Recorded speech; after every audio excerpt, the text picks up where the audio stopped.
I scanned the small diner, but I did not see Sandra. In fact, the whole damn place was empty, except for a small girl in the back corner booth.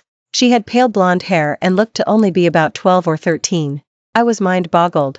I had never seen Sandra despite working with her on several occasions, but a small child didn't fit the reputation the With had created. I had fully been expecting a lady with graying hair and lots of wrinkles. Maybe someone with flowy robes and a whimsical personality, but the small girl looked serious, and she wore a simple jumper, making me think I was duped. "Who are you?" I demanded as I approached the table. "Who do you want me to be?" The girl answered, doing what nearly no one ever dared to. She looked me in the eyes. "I asked for Sandra to meet me here." "I know. Then where is she?" I asked frustratedly. "You do not believe I am her?" She looked at me quizzically. "What are you doing here? I heard you have a problem, and it interests me." "You're 12. I said in disbelief. "I have complete control over my appearance." The small girl replied. "I am how I am for a reason. Is it to make me feel crazy and uncomfortable?" "No," she answered simply. "That is just an added benefit. You requested me. Now, did I come all this way to waste time talking about my appearance, or do you have an actual problem for me to solve?" I glared at her as I slid into the booth across from her, and Sawyer slid in next to me. "I have a problem," I bit out finally. "I have several." "All right. Then let's get to it. Tell me, what exactly it is you need." "As you probably already know, I have been looking for my Luna for a while now. I have tried several different women over the course of the last few years since I have not been able to find my mate. None have worked out so far, as I am sure you are also aware."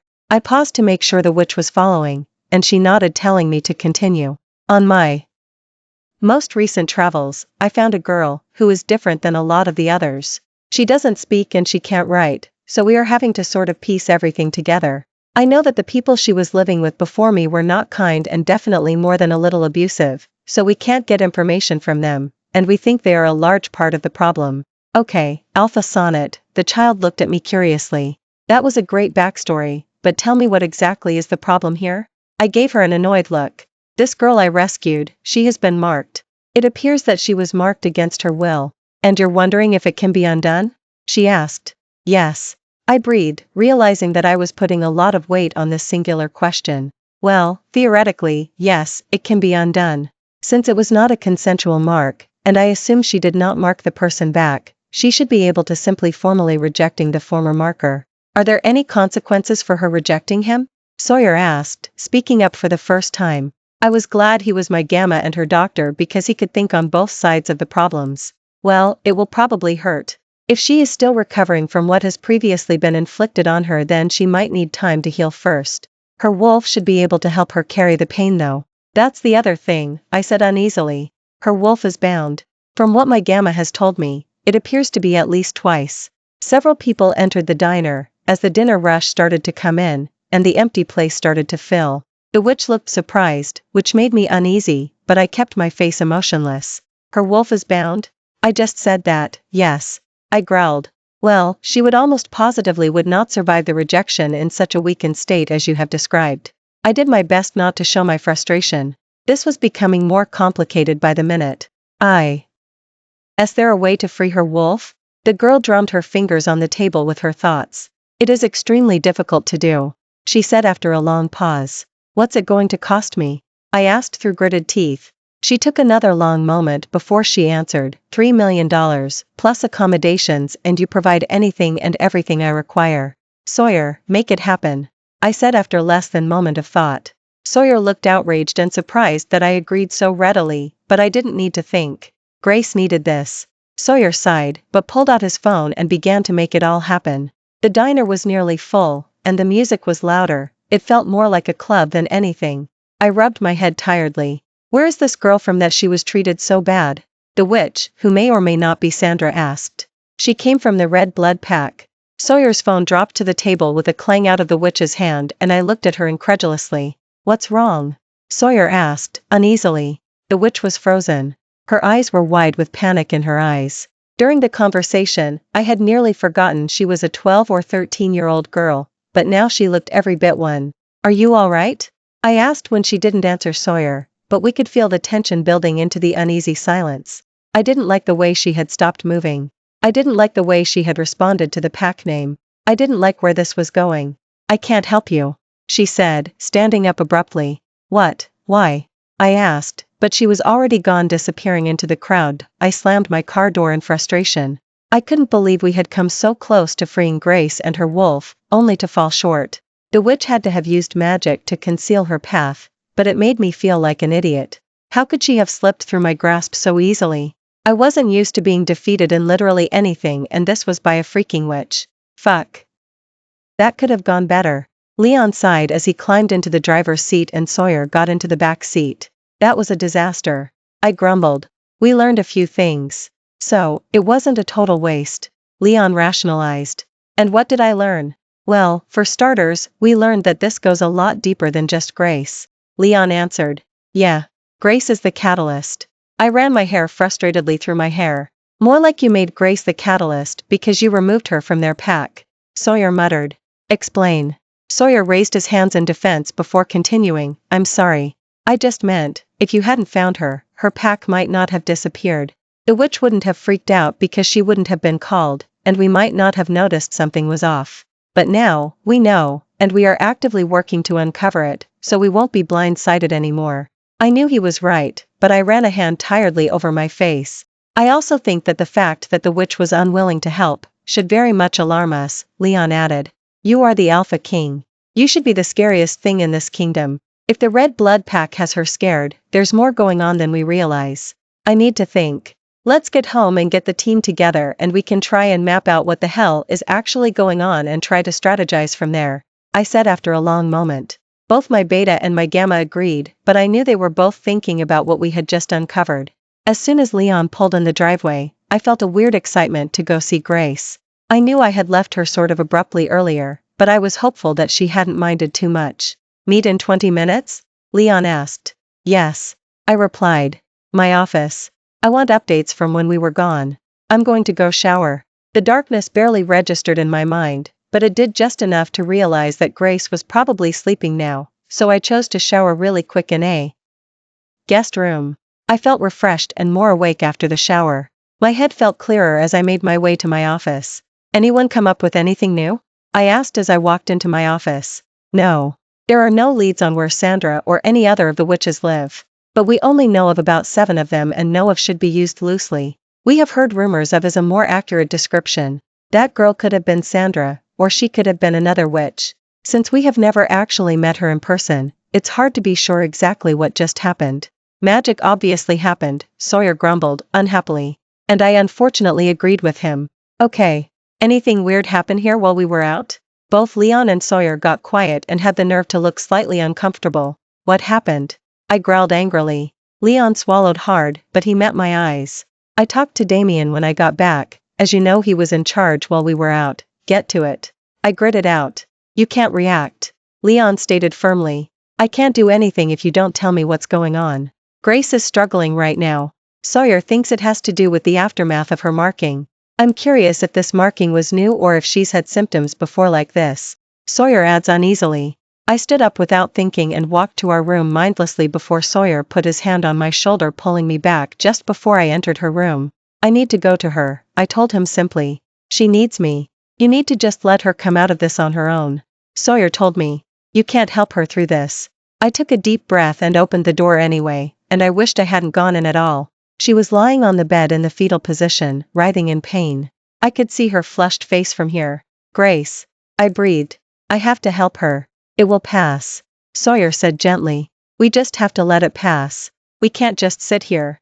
I all but shouted. I have to go to her. No, Sawyer said firmly. If you go to her, it will make it worse. She can handle this. You have to let her. For 4 days I sat in that chair next to her bed. For 4 days, I made sure she was never alone, so when I had to shower or eat, my beta and gamma sat with her. For 4 days her fever and pain raged on, and there was little I could do. I wanted nothing more than to wrap her up in my arms and hold her, but it would make it worse, so that's what I kept telling myself. My pack could sense that I was restless, and it made the whole pack restless, and there was nothing I could do to ease it for myself or them. I told myself that I would be this worried over any pack member in this condition, but my wolf reminded me that was a lie. It wasn't until late on the 4th night that her fever broke. She was still writhing in pain, but I thought we were through the worst. However, the next time I awoke, I was startled by her raspy, short breaths. I touched her, thinking maybe she was having a nightmare, and I could wake her up. But I was startled by how cold she was, and how pale her face was. Her eyes were closed, but the pain was still very evident. Screw it, I said to myself and began taking off my shirt and sweatpants. It didn't matter if it would make it worse now. I wasn't going to lose her when I could do something to try and help. I carefully climbed into bed next to her and pulled her close to me before I wrapped us both up in the blankets. Her body felt cool against mine, but I was hoping my own body heat would warm her up quickly. I texted Sawyer, knowing that he was sleeping and had been up for days trying to help. But the truth was, there was little we could do for her. I didn't want to make the effects worse, but I also didn't know what else to do. I just stroked her hair and waited. It took a while, but finally, her heart rate came down, and her breathing evened out. And for the first time in days, I let myself relax. Grace was going to be fine. I woke up slowly. It was rare to have such a peaceful sleep, or to even wake up in a way that was not abrupt. I tried to move and realized that I couldn't. I opened my eyes and realized that Alpha King Reese's arms had me locked in against his very naked body. Oh God. What if he touched me like that? What if he was just like every other person I had known in my old pack? You're awake. His chest vibrated against my chest and his voice was husky with sleep. I looked at him as he gently ran his hand through my hair. How do you feel? He asked, turning me toward him more. I shrugged. I actually felt okay, but I was so confused. Why was he holding me like that and so calm about it? But he reluctantly let go after a moment and got out of the bed, and I immediately missed his warmth. I grabbed the chalkboard and drew a question mark. Don't worry, he teased in a manner that surprised me. If I had done anything, you would know. And then to top it off, he winked at me before continuing in a more serious tone. You've actually been unconscious for several days now. No doubt a reaction from the mark you carry. You were fevering really bad, but when the fever broke, you had the opposite problem. You got really cold, and your breathing got weird, and I thought body heat might help you warm up, and it did. I nodded.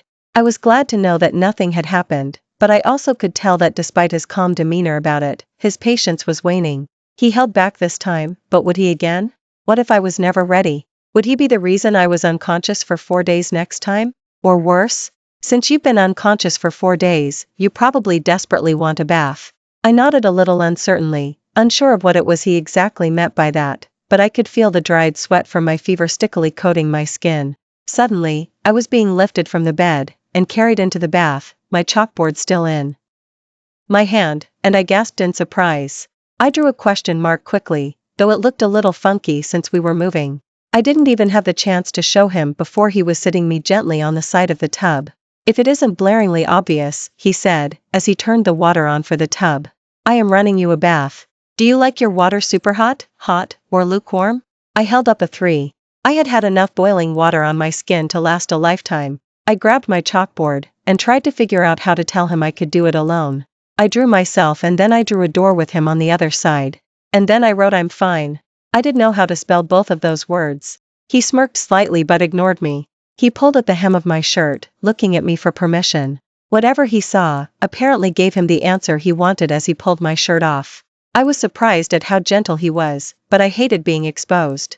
I hated how ugly my body was, how scarred it was. My old wounds were still so painful. His hands were then on my hips, tugging at my waistband, and I moved allowing him to take them off. Despite my whole body being on display for him, he surprised me by keeping his eyes locked with mine the whole time. Once I was fully undressed, and very uncomfortable, he lifted me into the tub.